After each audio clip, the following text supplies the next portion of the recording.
Have you ever asked, how trustworthy is big tech with my data? Well, the question should really be reframed. How irresponsible is big tech with my data? And the answer is very irresponsible. And to understand just how irresponsible, you need to understand the priorities of big tech. For all the noises it makes about promoting democracy and altruism, big tech is primarily about control by digital means. Now that sounds very mercenary, but the motive isn't totally financial. Big tech is fundamentally utopian in its outlook. It sees itself as humanity's one great hope for building a better society. The one thing, the one agency standing between us and the gradual decline of the human race. Hence all of its interest in things like transhumanism and space travel and global internet coverage. To quote Save Us, big tech believes that it must first digitize as much of our behavior and values as it can. It can then map our behavior and design and promote better ways of behaving and even thinking. Big data analytics brings some great benefits. It's used today to design better furniture, better buildings, and even better cities.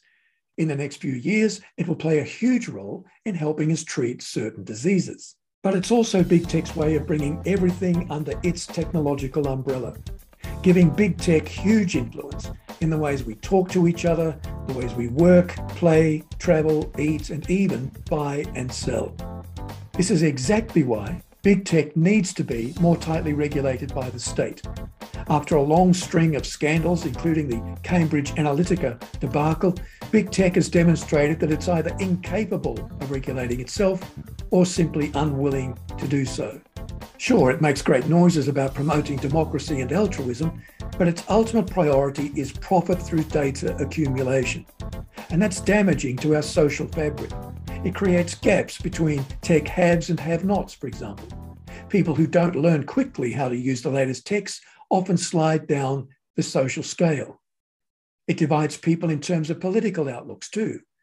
Big tech tries to operate as a self-appointed censor on all things political by, for example, shutting down social media accounts.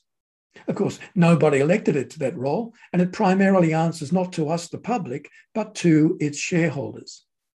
It's high time for us to rein in big tech, to demand that our governments regulate big tech in areas like social media, and on a more personal level, for us to limit the amount of data we hand over to these hungry multinational corporations. Thanks for watching.